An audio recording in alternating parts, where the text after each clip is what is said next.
It's witchcraft.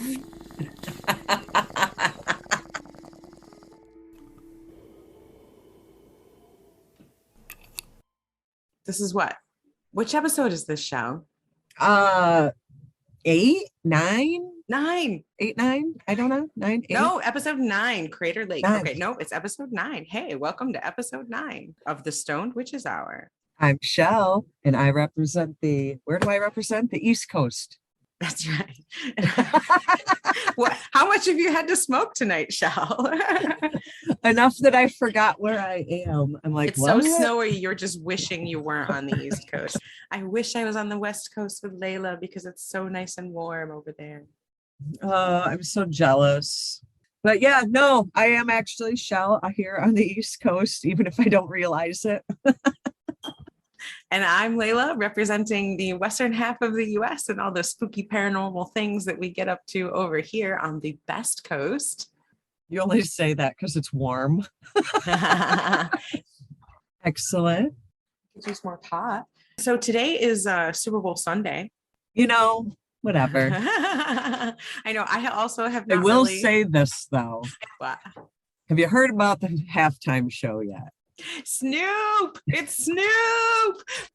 No, it's Snoop, Dr. Dre, and Eminem. Snoop, Dre, and Eminem at the halftime show. I am so happy. That's so exciting. We'll definitely be watching. I wanted to get tickets. I'm like, hey, it's in LA. Let's go get tickets. Like $2,000. No, $5,000. The cheapest tickets were $5,000. I love the fact that you were willing to go get Super Bowl tickets just to go see Dr. Dre and Eminem and Snoop Dogg, and not even football. I love that. I love that. And not even the football. Well, you can get legal recreational weed for the first time right outside the Super Bowl. Pack yourself a Super Bowl and then go in and watch the football game. How great is that? And the halftime show is going to be epic. I really thought you were going to say that they were starting to sell like pre-rolls and joints at the concession inside. No, the NFL says no to marijuana. They say bad, bad, bad. And so you can't advertise, you can't sell it, nothing. You can have all the beer you want. You know what? What? That must be why I've never liked football. There you go, Chelle. Yeah, if they're not pro pot, we're not there. I've always liked the Washington football team since 1982 when they won the Super Bowl. My brother and I and our family bet on Super Bowl teams, and my brother and I were the only two that bet on the Washington football team, and they won. So I've kind of been a fan of theirs ever since. I know it's dumb, but for as long as we've been friends, I actually think you don't know this.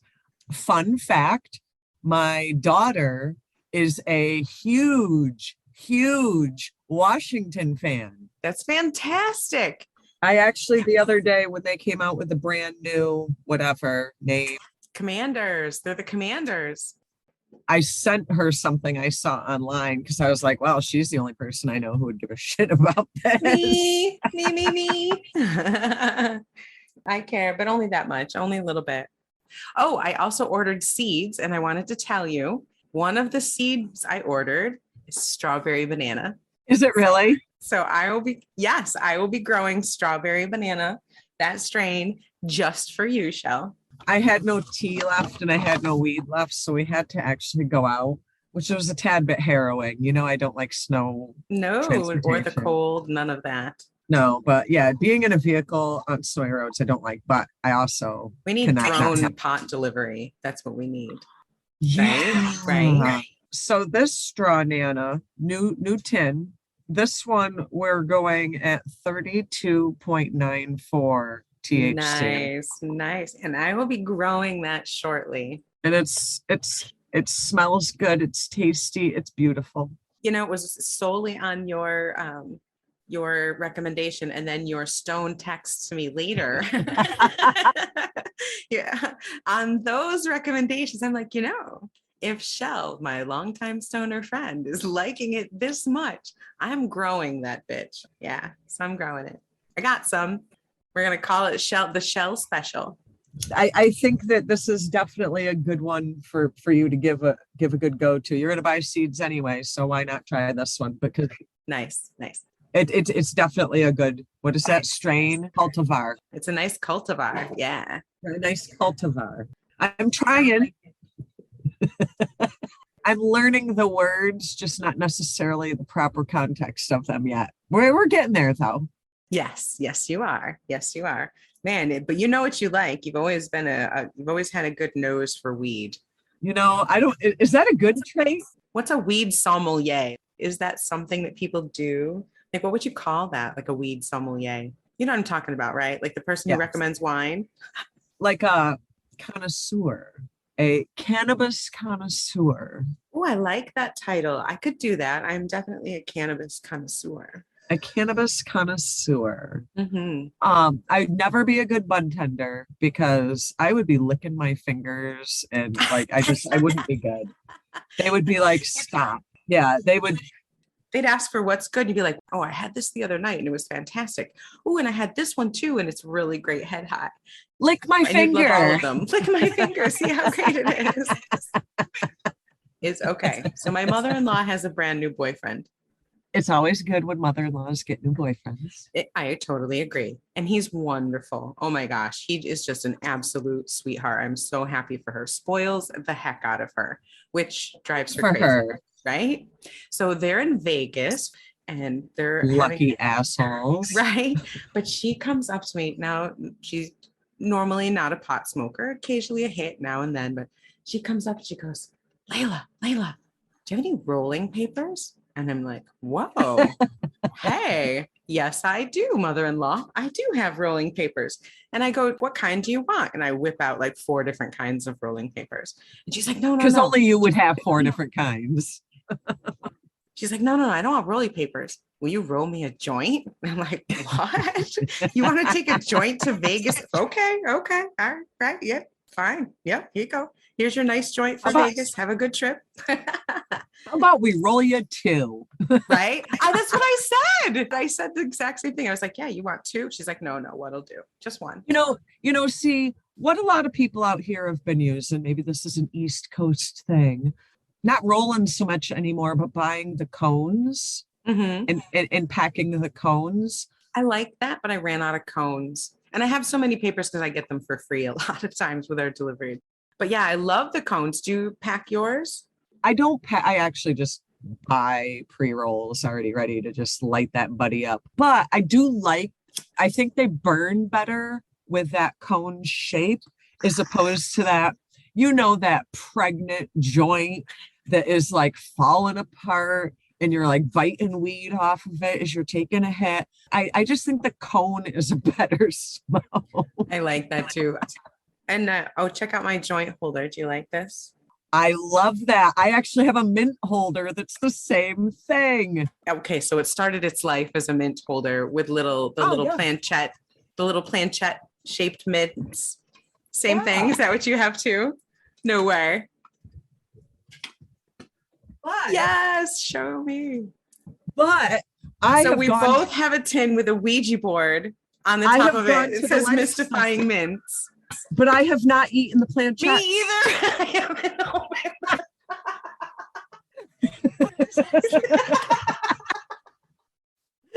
Oh Lord. I have the same thing, but I use the tin to keep my joints in. I just can't bring myself to eat the planchettes. I feel like I have not even opened it. Summon some damn demon in my belly. Yep, same thing. That's too funny. Yeah. So I will admit, when I made that one logo, I was looking at this and I'm like, that looks really cool. I'm going to make a logo for the Stoned Witches Hour, just like my mystifying mints Ouija board tin. So what you're saying is you were really high looking at your joint tin, zoning out on Canva, being like, this is so cool. So yeah, if you want to check it out, it's the background logo on our YouTube episode 0, the Stoned Witches Hour. Yeah, check. That's my stoned artwork inspired by mystifying mints. But you know how you resolve all of that, finding the right papers. Get my cheap ass and go get some cones, is what you're saying. No, you actually, like I've said in many episodes, glass pipe. All you need in your life is a glass pipe. You can't go wrong with a glass pipe. I love a glass pipe. I have a shit ton of glass pipes. I have so many glass pipes because I tend to have them get all dirty. And then I'm like, oh, this is too clogged. I need to buy a new glass pipe. And then I get a new one. Story of my life. I had one and it's missing and I'm so sad. My two favorite pipes, one I broke. Oh my gosh, I found this glass blower. I have to see if I can find his name and stick it in here later. But he's amazing. Do you remember, have you ever seen my woody pipe? The one that looked like a wood branch? Yes, yes. I love that pipe. I broke it. We were going to La Jolla for the day to go snorkeling and packing everything up. And I had my bag with everything in it and it fell out and I fucking broke it. And then this other one, my big fat goddess pipe, and that was missing. I hate that. So sad. It's missing? All that means is some fairy took it and it is gonna reappear, and it might even reappear half full of weed. You're probably right. When they're done with it, it will come back. I'm pretty sure. Exactly. I would not be surprised. It's a very, very pretty pipe. But do you have any predictions for the Super Bowl? Like who's gonna win? I don't know who's in it. That's how much I don't pay attention to football. Other than obviously LA, because you're excited, but the other team, I don't know. Right, it's the LA Rams and the Cincinnati Bengals. What are they called? Bengals? The Bengals, yeah. Is that a cat? Yeah, it's like a tiger. Okay. They're orange and black. That suits you. That's good. Yeah. Okay. Yeah. Okay. So I'll go with Ohio. All right. What do you think they're going to win by? Whatever a touchdown is, I'll say Ohio by 1 touchdown win.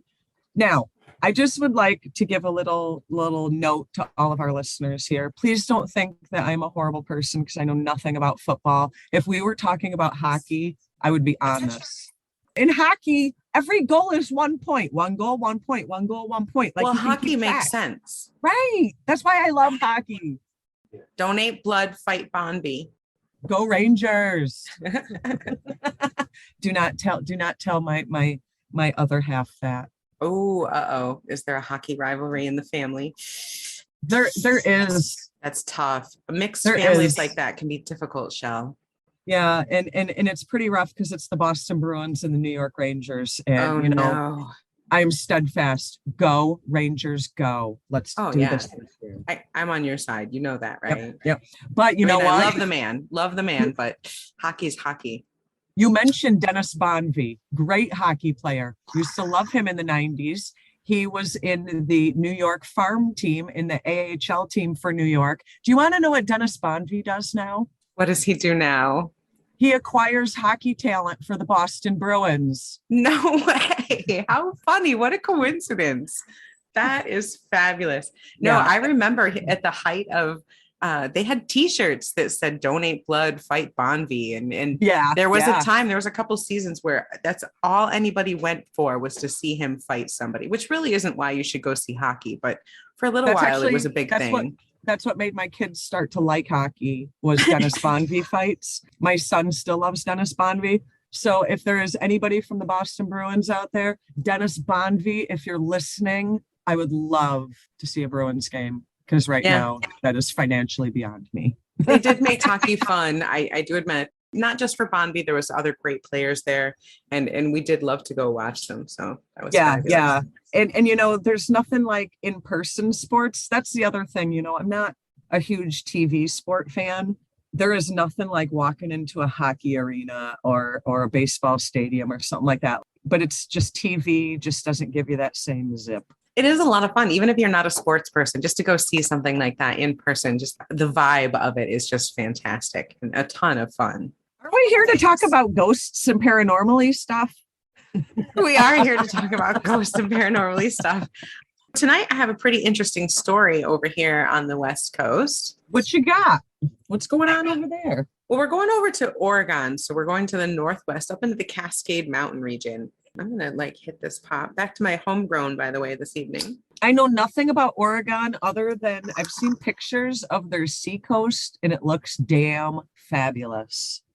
A lot of it is absolutely gorgeous. Excuse me. Cough to get off. Yeah, right. Remember when we used to say when we were younger, if you're not coughing, you're not high? Yeah, we did used to say that. That's true. That's because what we were smoking was the worst crap in the entire world. Yeah, those were the days. They had been pressed into some weird flaky brick and then stuffed inside a tire and traveled across the entire US to get to us. Anyway, So what's going on in Oregon? so in Oregon, up in the Cascade Mountains, is a place called Crater Lake National Park. And just like you were saying, it's another place in Oregon that is amazing, just an absolutely stunning place. I have to hit this. My husband has a bunch of keef on the top. I don't want it to keep burning. Can't waste that. Oh. Cannot waste that. So in this national park is a mountain, and at the top of this mountain is Crater Lake. And what Crater Lake is basically what's called a caldera. And a caldera is a crater that's formed when a volcano blows the top off. So that's scary. Why would you swim there? Well, it happened about 6,000 to 8,000 years ago. Judging, they've dated it, and it's roughly 8,000 years ago. Which, interestingly, the Native American, the people around there, the Klamath tribe, which includes the Klamath, the Modoc, and the Yahuskin, which I hope I'm pronouncing all of them correctly. They have some creation stories that talk of a cataclysm that happened that could roughly occur about the same time as this explosion that formed the lake.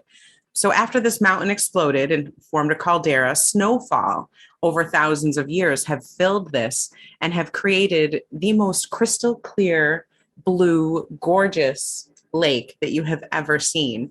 Ooh. It's over 1,900 feet deep. It's the deepest lake in the United States. No shit. 1,900 feet? And it's either the third or the ninth deepest in the world. I found various accounts, but it's the deepest lake at 1,900 feet in the U.S. You lose your bracelet and they're swimming. You ain't getting that back. Well, you're not going to swim because it is freezing cold. The waters, while beautiful, are bitter, bitter cold. The whole place is gorgeous, but very inhospitable. The beaches are rocky, and it's volcanic glass and volcanic rock and very sharp. And again, the water's formed from snowfall, which makes it super pure and beautiful, but also bitter, bitter cold. Who died there? Oh, everyone. So I've told you that the Klamath people have long had this place in their legends, and they've even talked about a cataclysm that happened, again, roughly about the same time as this volcano blew up and formed the crater. Cannabis break. Yeah, right. One of their legends that I found, and again, this is, kind of second and third hand, but I did find a legend where supposedly a Klamath woman was at the top of the mountain when it blew up, and she had been waiting for her lover, and you can supposedly still hear her cries on the wind when the wind blows through across the lake. Ooh, that's creepy. So although it's very beautiful, again, it's very inhospitable, and all the legends around it are bad. It's basically an evil place. They say, according to the Klamath legend, they say that the lake was sort of a doorway or a crossroads between the darkness of the below world and the light of the above world. The Klamath also believe that if a person stares too long at the lake's surface, that they'll be unable to look away and they'll get sucked into that underworld. They thought that the lake had the power to hypnotize or mesmerize and trap people and even lure them into it towards their death. In the lake, there's 2 islands, and the Klamath people say that the whole place is sacred. Sacred good or sacred bad? Both. Mostly bad. To their way of thinking, to gaze on the deep blue of the water was to risk, quote, death and lasting sorrow. There's a legend that was written about this woman, Andrea Langford, wrote a book about their myths and haunted hikes, spine-tingling tales, and trails from North America's national parks. So this myth that she wrote about says that they have these 2 gods, Lau, who was a god of the below, and Skell, who was the spirit of above. And they were constantly fighting. And in this one fight, Lau ripped Skell's heart from his chest, and Skell retaliated by dismembering Lau and threw his body parts into this lake. And these lake monsters rose up from the depths because they believed it was bottomless and went straight down to the dark world. So these monsters came up and gobbled up all the body parts of Lau, except for his head, which created one of the islands that's in the lake. It's like a triangular shape, like a wizard hat. So they call that Wizard Island. And they say that that's the island that holds, that was Lau's head, and that the lake still holds his spirit, which is kind of evil. And when he's disturbed, he supposedly brings up storm clouds and bad weather around the area. And they say sometimes he appears as a giant crayfish that comes up out of the water to the giant cliffs, the rocky cliffs that are around it, and snatches people and brings them down to their death in the water.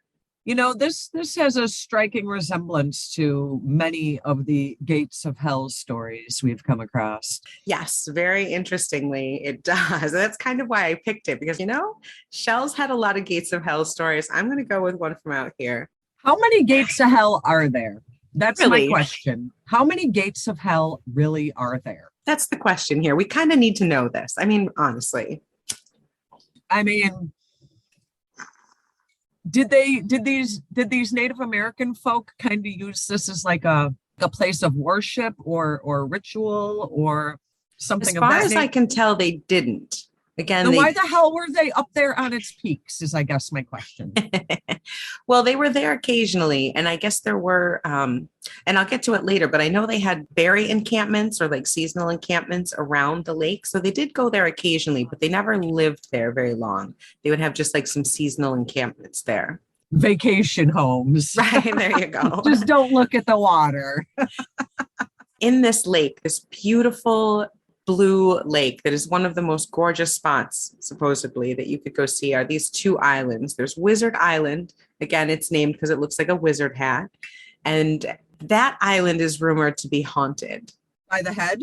That's the island that the Klamath people say is the head. That's right. And that island has a lot of ghost stories associated with it. Are they associated with the guy whose head it is, or something different? Different ghosts. So as you get closer into modern times, there's a lot of times when people will report seeing fires, like campfires, which aren't allowed. No one's allowed to camp out there. There have been reports of people seeing campfires out there, even by a park ranger. This one former park ranger, Jan Kerwan, she said she had witnessed spontaneous campfires appear on the island. And when they go to check it out, there's nobody there, including one time she saw roughly what she thought was like 10 people off on the island in the woods around this roaring bonfire. So huge. And she parked her car and went to go stop the people and radioed back for help to get people to come help her because there's like 10 people having a party and a bonfire.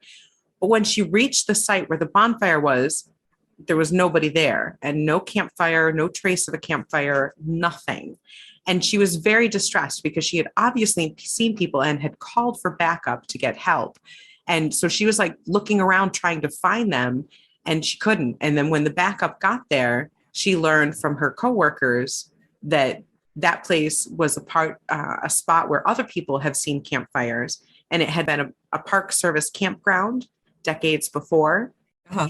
And prior to that, the Klamath people had used that spot as one of their temporary hunting and berry picking camps.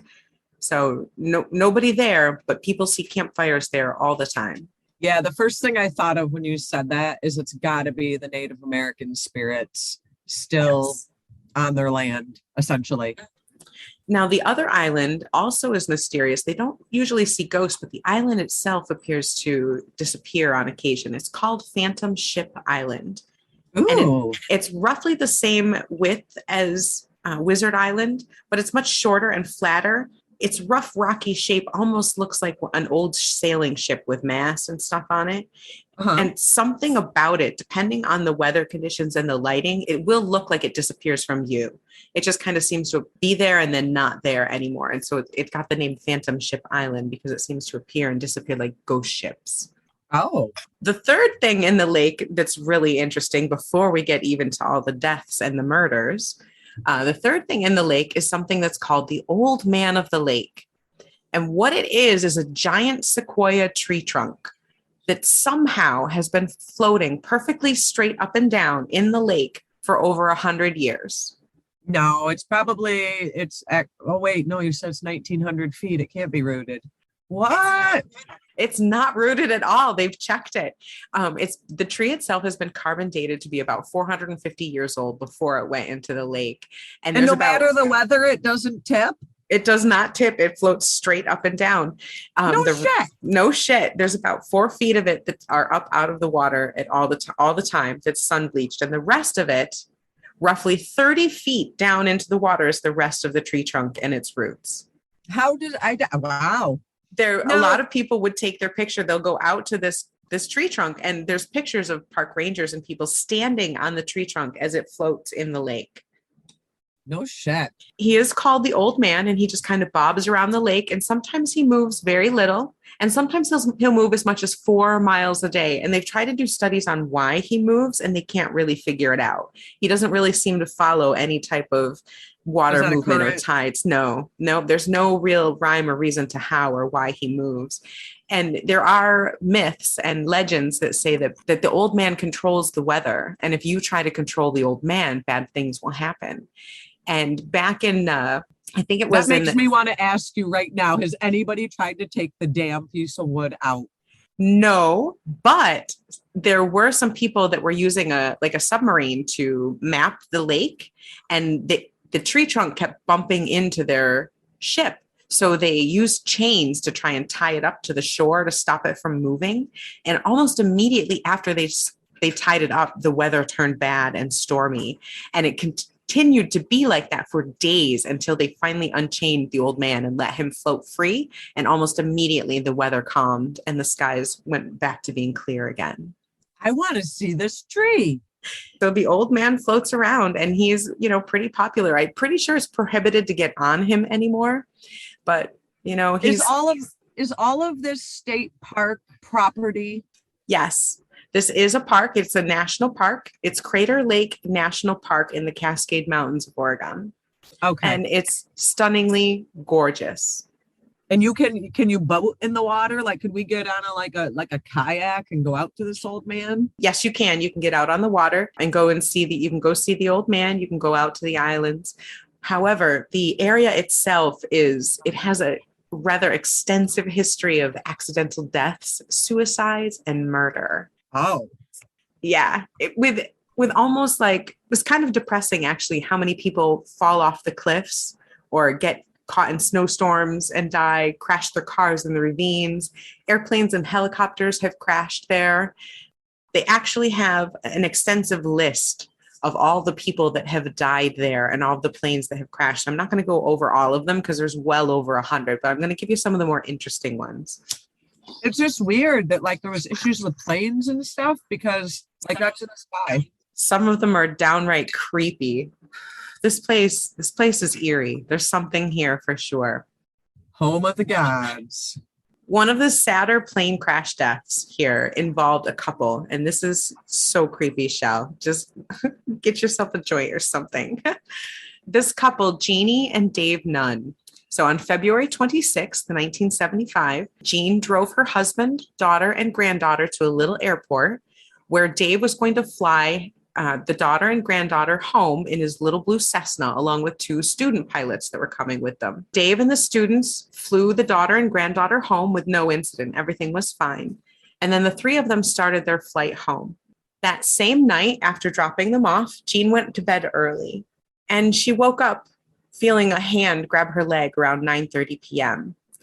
And she distinctly felt a hand grab her on the leg.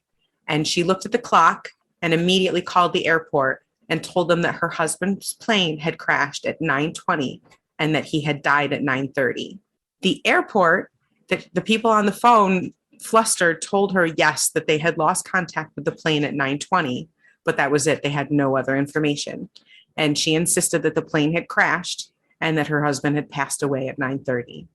Wow. Now, the plane was not found until 7 years later. July 5th, 1982, a hiker just outside the park boundary near a Huckleberry campground, right outside of Crater Lake National Park.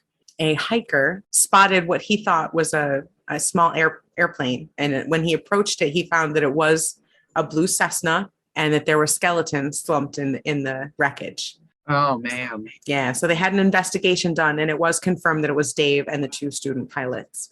So she knew. She felt it. She was right. She was right. And he crashed in Crater Lake. Why? They don't know. There was another odd plane crash in 1944. these planes called Grumman torpedo planes. I don't know what they are, but they were flying in formation over Crater Lake when one of them just suddenly was gone, just disappeared. The pilots flying with him just said it was like he was there 1 minute and then gone the next. That's like some Bermuda Triangle shit. Yeah, there was no sign of a crash. There was nothing. The plane was just gone. And it wasn't too long later, they did find the plane at the bottom of Crater Lake. How? They don't know. The log of the incident just says that it was as if the lake had snatched the plane from the sky. There had been no sign of a crash, no nothing when they were flying over. It was just gone. When you put it that way, it's kind of creepy. The water just snatched the plane from the sky. That's what it seemed like to the pilots. You know what that says to me? Don't fly over that lake. Right? And certainly don't look at it if you do. Now, how big of a lake are we talking, like, as far as width? Is this like a mile wide, 2 miles wide? Like, is this like... All I know is that it's 1,900 feet deep and that there's 2,000 foot tall cliffs ringing it. I don't know. It's a decent sized lake. This place has also been home to a lot of suicides and murders. And one of the suicides was called a spontaneous suicide. What the hell is that? A man that was known by Mr. Cornelius, he and his wife were touring the lake. This was in the 70s. So Mr. Cornelius and his wife were touring the lake when all of a sudden he just hands his wife his wallet and his watch and slid down this like rocky chute in the cliff near the old lake trail that goes down to the lake. They said he was trying to attempt suicide by tumbling down this slide thing, but maybe he thought he could just sled down it to the water or something, because when he got to the bottom, he had only suffered a broken leg. But then the guy crawled across the beach to the water and drowned himself in Crater Lake. What the fuck is that about? No intent, no signs of suicide, no feelings. According to his wife, there was no indication whatsoever. He just, all of a sudden, it was like he was possessed. He just all of a sudden handed her his wallet and his watch, slid down the thing. And when that didn't kill him, he crawled to the lake and drowned himself. So basically what you're telling me is that Crater Lake National Park is a demon portal / gate to hell. Oh, yeah. And not only will it drag you to your death, but it'll also snatch you from the sky if that's what it takes. And apparently will disappear parts of your body too. In 1974, a photographer went out there. Charles McCullough went out with his fancy equipment to take some pictures of the sunset. Sounds like something I'd do. And he disappeared. So he went out there to take some pictures, all his fancy camera equipment, and never came back. His father went out and searched for a whole summer. The FBI got involved and searched for him, and nothing was found. Nothing. And his dad was just like, he would never leave. He wouldn't. This isn't like him. It just wouldn't happen. Now, do you think that this could be one of those places? You know how there are places that have spirit activity, very negative spirit activity that's kind of stuck there. It almost permeates anyone who comes near. Maybe. I don't know. Maybe I'm not explaining this right, but no, I hear what you're saying. Like, it's a place where obviously the indigenous people felt that it had a negative energy. It was created by a very violent act. And our modern society does kind of overall think that's a bunch of phooey, when in fact it's not. Right. I'm just wondering if this is just one of those very, very spiritually negative places that you just really don't want to go to. It very much seems to be. It seems to be. You know, this photographer that disappeared, his remains were found 2 years later in 1976, but only his lower half, just his jeans and his leg bones and some socks. Yeah, but that's easily explainable. You know, there's wolves, there's bears. I mean, he was probably eaten by something. Nothing was ever found. No boots, no jacket, no scraps of them. No head, no other bones were found gnawed nearby. No expensive photography equipment was found near the body. Nothing. It was described in several things as if it was sitting on a log. The pants had been sitting there. That's weird. The ankle bones weren't gnawed off or sawed off. It was just like they were just gone. Like the feet were just gone. Oh, weird. Yeah, super weird. And they've never found any other parts, no jacket, no nothing. So if animals did, there would have been some sort of evidence of of an Or at animal least his attack. heavy camera equipment wouldn't have been too far from his body, you wouldn't think. And his body was found 12 miles from the trail that he had been on. 12 miles. And the day that he had disappeared, there were 7.5 feet of snow on the ground. So if he had left the trail, he would have had to hike through 7.5 feet of snow, which he obviously did for 12 miles. Wow. How did he get there? Why did he go there? Yeah. Maybe And if he where's got his camera? hypothermia, right? Where's his camera equipment? And if he had gotten hypothermia, maybe he got lost and went through the snow. Yeah, but 12 miles in 7 feet of snow is a far Right. away. And he could have been taking his clothes off with hypothermia, but again, they would have found that, there would have been like a clear trail to him or something. So who knows? Now, did you come across has there been any paranormal investigators that have gone there, or any like psychic mediums that have gone there?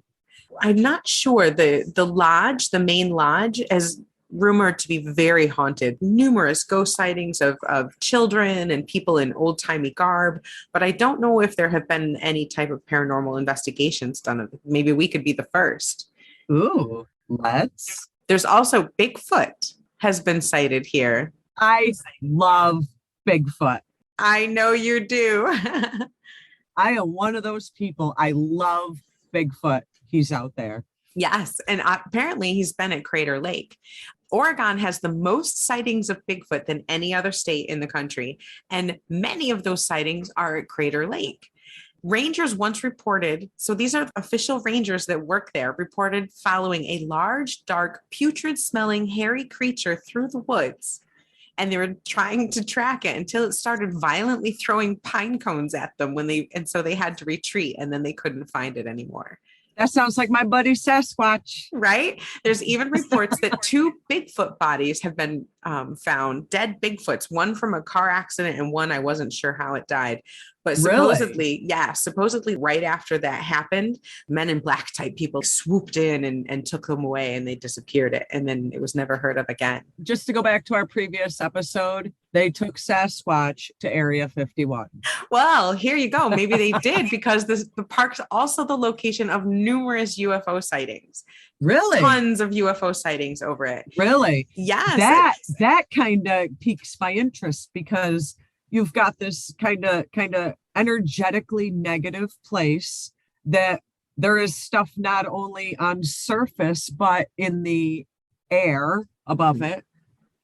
So aliens, perfect match. There's even an official report of a pilot, February 4th, 1997 at 6:15 p.m. A private pilot flying south of Diamond Lake Junction, Oregon, which is just east of Crater Lake National Park, saw 3 discs speeding across the sky, lit up, pursued by several jet interceptors. Wow. And a lot of people say that these lights and these discs that they see go in and out of the lake. And one of the legends says that lake is a portal, maybe to another universe, maybe to, the outer universe. I don't know. Maybe like I said, it is the West Coast Bermuda Triangle. Now, interestingly enough, the evening that pilot said that he saw those discs flying that were chased by jets, there's also reports of a sonic boom so massive that it set off car alarms all over the area that same night. Is this kind of in a more remote area of Oregon? It is up in the Cascade Mountains, so it's kind of hard to get to. You have to kind of get out there to it. There are campgrounds and things out there. Again, a national park, great place to go. But I'm putting my money on Portal. This is a portal. Yeah, there's been murders there. A couple people were murdered there, like execution style. GM bigwigs, what do you call them? Executives from United Motor Service, which is a subsidiary of GM, General Motors. They had their hands tied behind their back, gagged, and then led off the side of the road into the brush and were shot in the back of the head, execution style. And nobody knows why. That was just a normal Tuesday in downtown Boston in the 80s. Yeah, so this place is, pretty spooky, beautiful. The water's so blue that there's one of the nicer legends is that the bluebird used to be gray until it swam into the waters of Crater Lake. And because the waters themselves are so beautifully blue, so this gray bird flew into the lake. And when it flew out, it's the bluebird that you see today. I like that.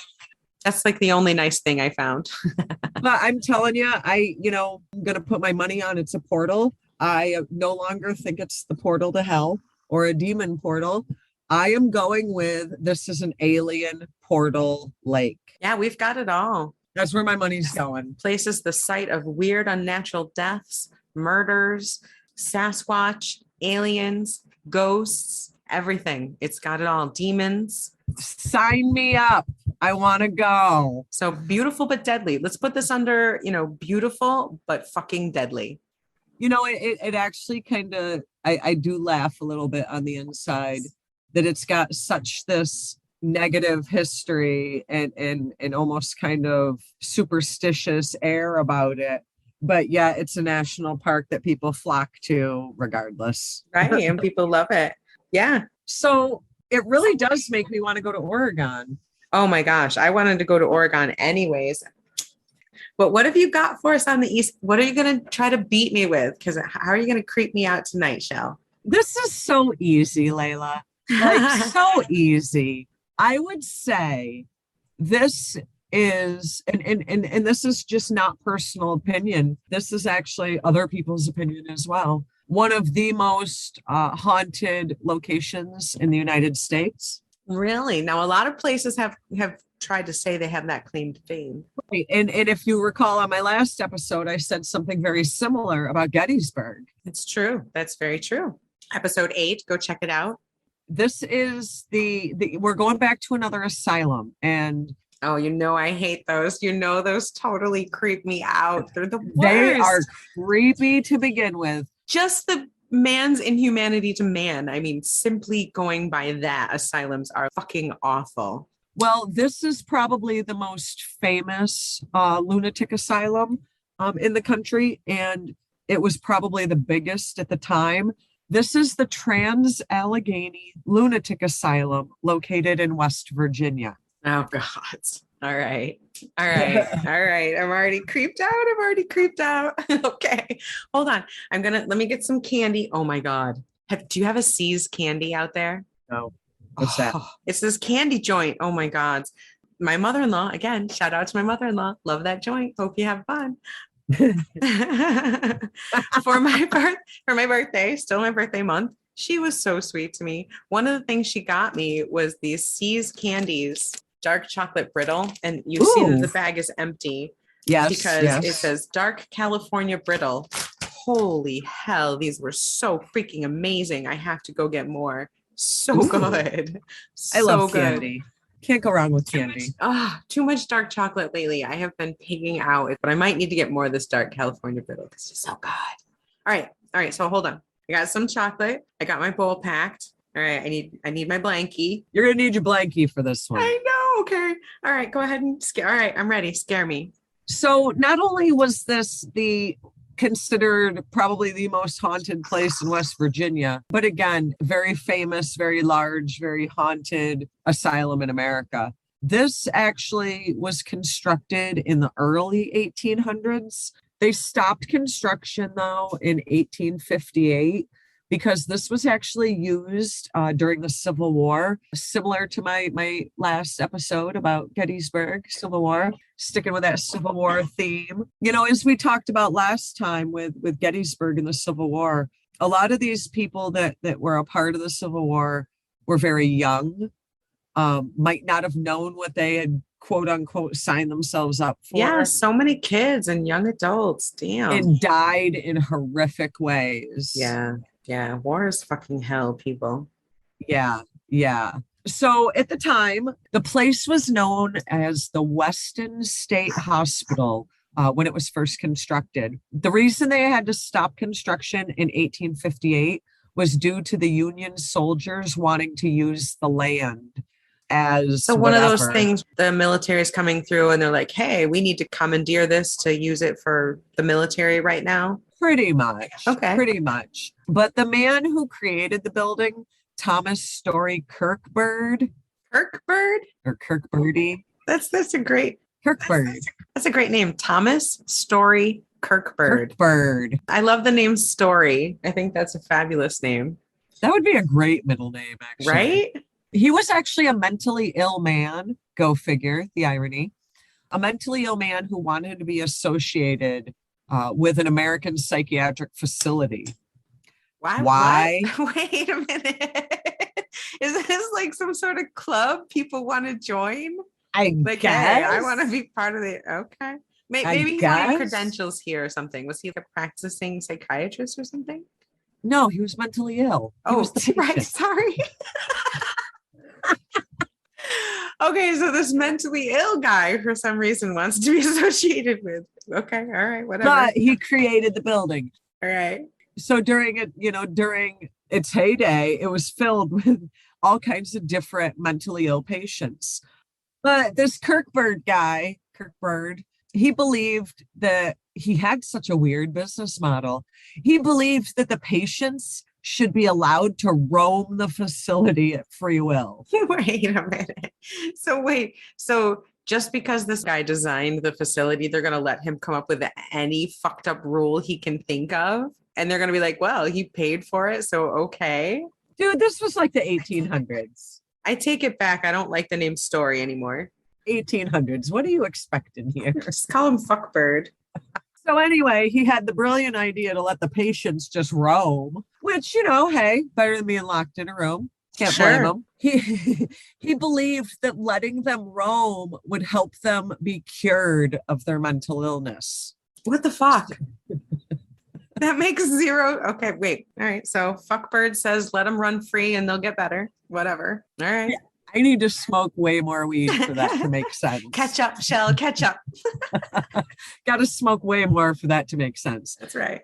Basically, it was built to contain 250 people, but they were each supposed to have like their own room. So it was kind of built to accommodate 250 people that were supposed to have their own comfortable room. Well, that sounds kind of nice. I guess that could be, I'm being negative. That could be nice. In theory though, with a lunatic asylum, this shit's only in theory and it's like going to go downhill quick. Right. I mean, if you got some of these people are so mentally ill and some of them are violent and some of them really should not be roaming free. But according to Kirkbird, it was going to cure them of illness. So in 1863, there was tragedy at the hospital because due to big surprise, you're putting like psychopathic murderer people roaming free with your average, alcoholic housewife and some kid that was born to a whore that has nowhere else to go. I mean, really. But that was also at a point, you also got to figure 1863, we're in the midst of the Civil War. A1 steak sauce was created. What the fuck? This is the type. Okay. Leave it to you to remember a food associated thing. Yep, it was the Civil War. A1 steak sauce. Is there a correlation here? Was it created by Fuckbird in the asylum? No, it was just all in. It's just a food thing. That's okay. It's just a Chelle thing. All right. I love A1 steak sauce myself. When you smoke a lot of marijuana over an extended many years, you start to learn fun, interesting, useless facts. Random facts stick in your brain. Well, I love that one. I'm never going to forget it now. Civil War, A1 steak sauce was created during the Civil War. I did not know that. And it's actually kind of an interesting fact. We're in the middle of the Civil War, and the first thing they're coming up with is, damn, we need a good steak sauce.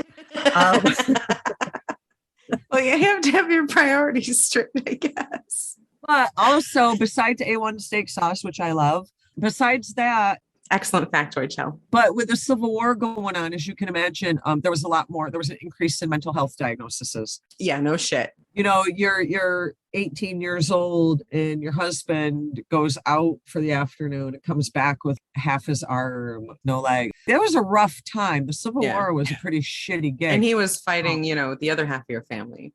Right. So they took this over as more like a hospital. And it was actually, so I said, built for about 250 people to have their own comfortable room. It was now overrun with 500 patients with different types of problems, not just mental illness.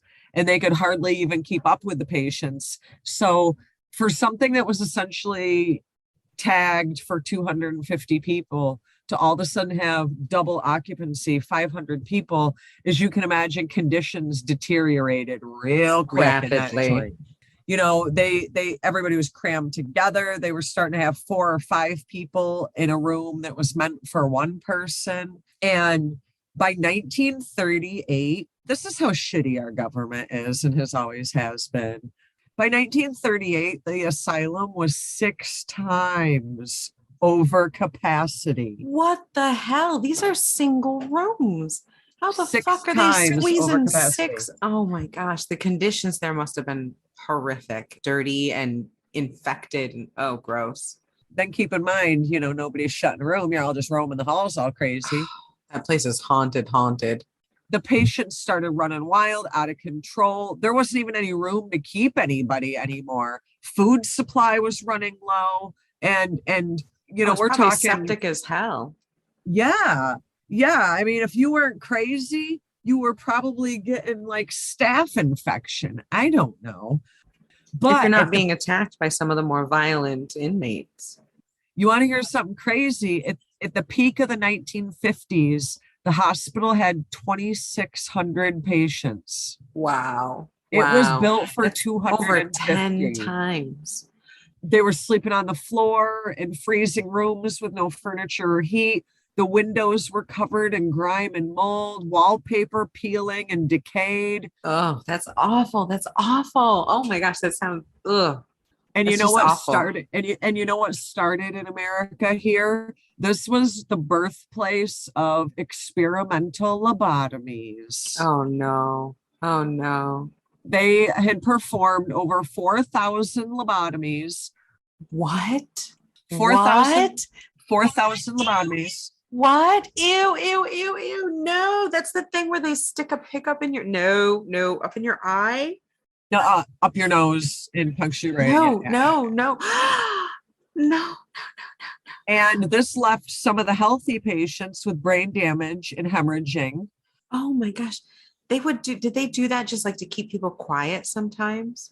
Oh, can I tell you something? What? They used what was called the quote unquote ice pick method, and it involves slipping a thin pointed rod like an ice pick into the patient's eye socket and using a hammer to force it to sever the connective tissue in the frontal lobe of the brain. No. Ew. No. No, I need a mental break. Hold on. Yeah. Pass me that bong. No, Chelle. No. Yeah. And you want to know what's worse? Horrible. That's horrible. This place did not close until 1994. What? This place did not close until 1994. You're shitting me. You are shitting me. Yeah. They obviously weren't doing lobotomies. They tell me they weren't doing lobotomies like that in 1994. That I don't know. And the only part they ever expanded from the original build was a graveyard.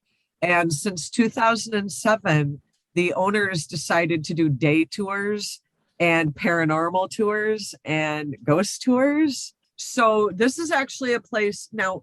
Before I get into that, they actually believe that there are still about 7 or 8 specific ghosties that are still there. Only 7 or 8?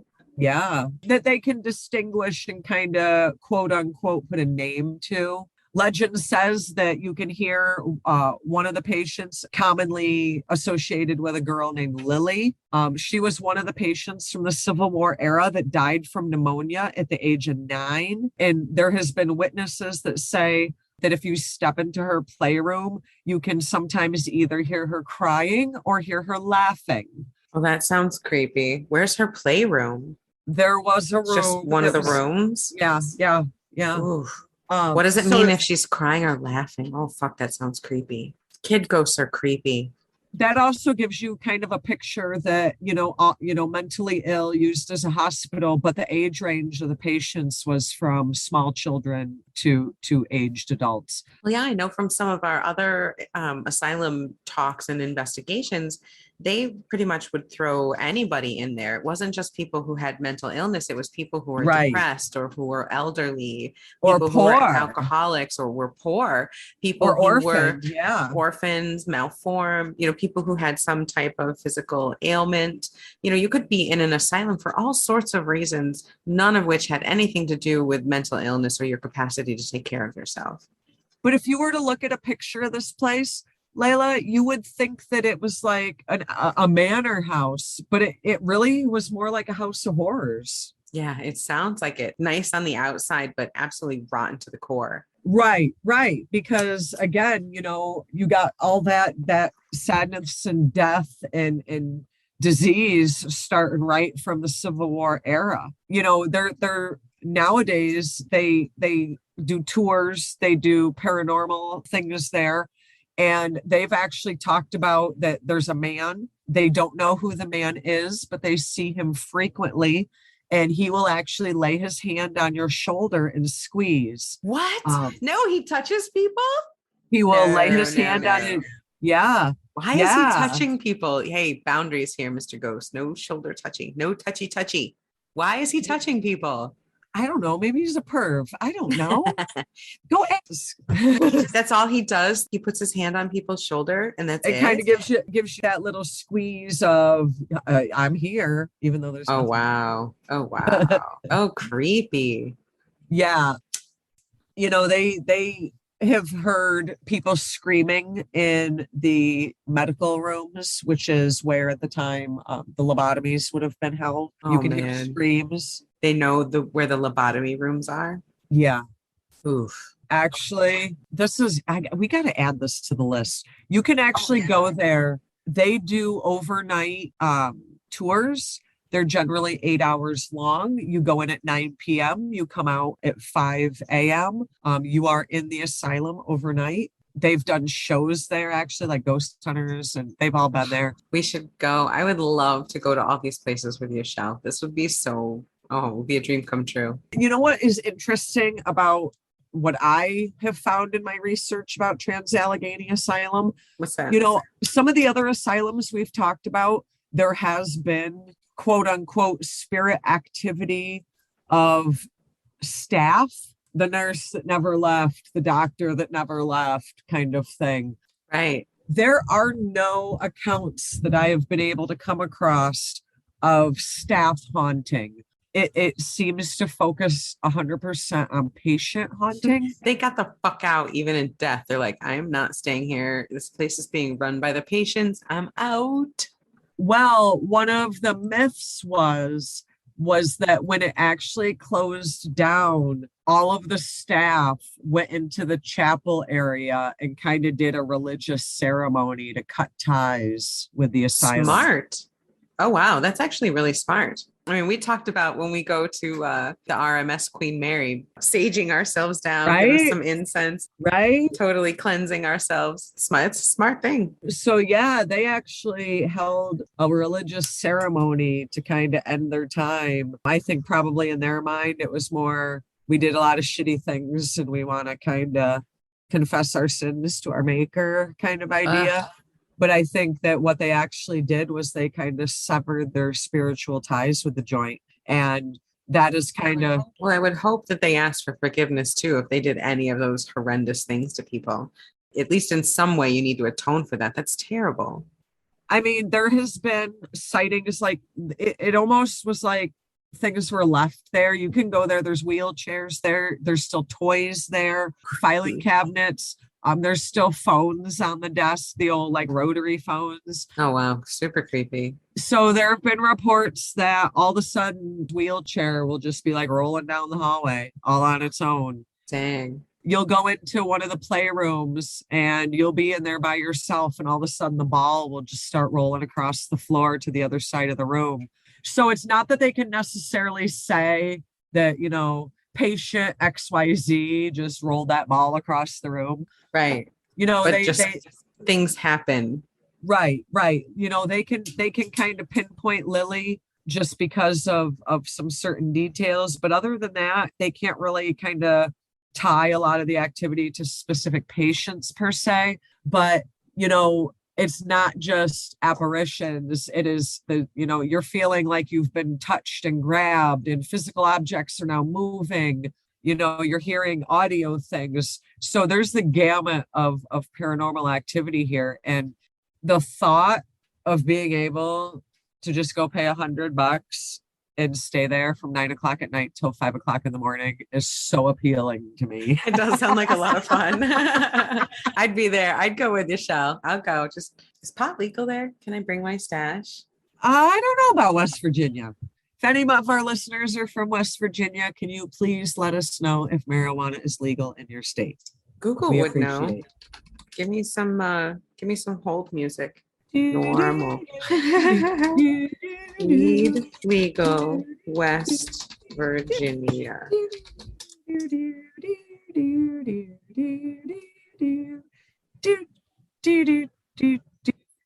No, it is not legal.